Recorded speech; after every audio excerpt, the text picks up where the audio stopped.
Thanks, everyone. Look, it's wonderful to be here today and wonderful to be with you all. But I want to take you to outer space for a moment, and I want you to think about being in outer space, and you start to come down and you see this extraordinary blue planet, and it's really intriguing. And you come down closer and closer, and you start to see these extraordinary places around this planet, such as the Serengeti or the mountain gorillas in Rwanda. You see the Great Barrier Reef. You know where I'm going with this, I'm sure. You see Paris and Venice, pyramids, great walls, and this extraordinary ancient landscape in Australia with people who have the most amazing connection to places like Uluru and Budgebim in the southwest of Victoria. And it's all of these places that are World Heritage and more. There's more than 2,000 places on the World Heritage list. World Heritage are the places of outstanding universal value to humanity. They tell the story of our peoples and our planet. And one day, just maybe, if we're really lucky and we work hard, right where we are now in the Victorian goldfields may also be one of the most extraordinary places in the world and recognised at that level, which would just be outstanding. World Heritage is a big idea, but it's really the realm, and it has been since the 1970s, of world experts and national governments. There's almost 200 national governments who are part of the World Heritage Convention. And you'd be very surprised, I'm sure, to hear that it's only recently that local people and First Peoples and local governments and others are now a formal and mandated part of World Heritage. They haven't been part of it previously. This is an enormous shift, and we're still working out what that means and how that works. I first heard a global expert turn around one day and say, "Ask not what we can do for heritage, but what heritage can do for us." And I'm sure you know where that's come from. And this is looking at heritage through a different lens and very much reflective of what's going on at the World Heritage level, as heritage as an asset. Many of us come into contact with heritage when it's a constraint, or we live in it, or it's a barrier. Some people see it as a barrier to do things, and I know, I work in heritage, there's a lot of baggage when you work in heritage that you deal with. But heritage is an asset and has meaning for people. But in the World Heritage area, there are some places that have a fence around it and local people have been removed and they can't be there. And we've got big challenges to be able to conserve these most amazing natural and cultural places in our planet. And if they're not of value to local people and they don't have a meaning or a purpose for local people, then why would they save those places when it comes to climate change or war? Why would we do that? And these are the things facing World Heritage sites. So about 35 long years ago, a few people had an idea to put the Victorian goldfields on the World Heritage list. And at that time, there was a lot of discussion around the importance of these global gold rushes that happened in the world from about 1849 to 1900.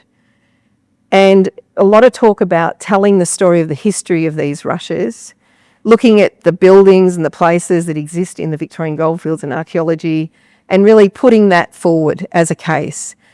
35 years later, it still didn't happen. And there were a lot of stops and starts and a lot of people talking and being involved. What then started to change was the discussion around why we would do a World Heritage bid for the Victorian goldfields. And people started to talk about, could World Heritage bring benefits to local people and how could that happen? So you start to see that shift that's being reflected internationally as well. About 6 years ago, 15 local governments took on the challenge to lead this and make it happen. The key driver for them is bringing benefits to local communities. We have, across those 15 local governments, it's 40,000 square kilometres or more of Victoria. There's almost 500,000 people.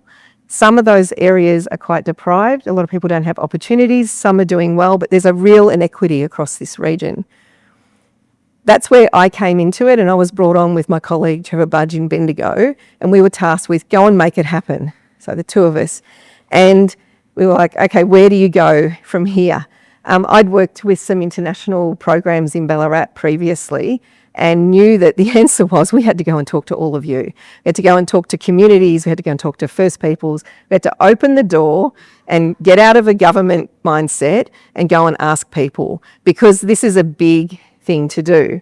And we don't know the best way to bring benefits for communities. In fact, we need everybody activated to do this.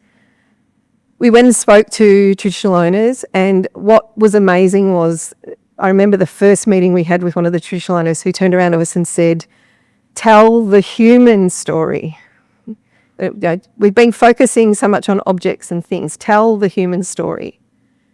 Many other traditional owners, and we've met with about 8 different registered Aboriginal parties and others, have told us, tell the truth, and not just about what happened to First Peoples, just tell the whole truth of this whole time and event. Talk about the resilience of humankind and how we can get through real big challenges.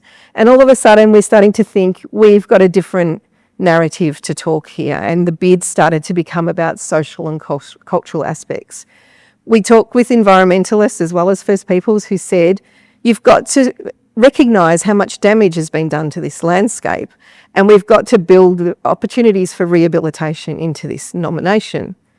We met with prospectors, who there are many across this region, and I was really naive. I knew people did this recreationally. I kind of understood the gold fever idea and finding nuggets still across this region, but I had no concept of how deep the connection was to what happened to the events in the 1850s and 60s, where the miners' right was hard fought and won, and people still today will fight tooth and nail to make sure that that doesn't change. And there's this passion and drive around that. So we listened to them and we thought, okay, how does that come into the mix?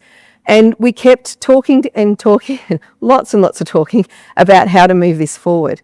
We spoke with local communities, and we're continuing. We've got surveys open. We've got all sorts of ways that communities can get involved, who told us that the quality of life, we really need to think about their quality of life. Some have been looking for investment for so many years and haven't been able to get it in their community. So how can we use the World Heritage Bid to bring that and bring focus on those regions? They told us that some want more tourism, some want less tourism. They told us that our families, our communities, our heritage, our original cultural heritage, our nature are really important to us, and some people just want to be left alone. So this all come in to building up a nomination and how the World Heritage Bid is starting to move forward. When the state government came on board a couple of years ago, they were really pushing their gender equity policies, and all of a sudden we were pulling out these extraordinary stories about women and children and others on the goldfields, and we found out that Victoria had the most women and children of all places, of all the gold rushes, and the impact that they've left in legacy in the goldfields is quite remarkable. We also started to look at, well, if we're doing investment, we need to think about many different people, which was like, so you're getting a bigger and more complex picture. But what my job is to really advocate for all of these people who are telling us what they need to get out of this bid. After 35 years, in February 2025, a month ago, the Australian government finally put the Victorian goldfields on their World Heritage tentative list. And they've told us it's because of everyone coming together and working together that this happened. And World Heritage gives us a gift because it gives us a purpose, something to aim for, something that's really big. We're going to get global recognition, and it brings people together to want to keep talking, even when we seem to be in opposite ends of what we want out of things. We keep talking and we keep coming together. And this is only the beginning. We've got a nomination that needs to go forward really soon. We need more and more people to come and be part of this and get their voice heard, but we don't have to be in a rush, because if we do get World Heritage, it's forever. And we've got forever to get the benefits from that, provided we can conserve those things that are really important about this place. So I can't wait to see what the global community and everyone thinks of what Victorian Goldfields communities are putting forward. because it's not just an expert-driven process, it's a real meaningful process with communities and everyone having a voice in this. And I can't wait to see if we get World Heritage, as I'm sure many people would. And I can't wait to see what everyone, including all of you, do with this if we do get it going forward. Thank you.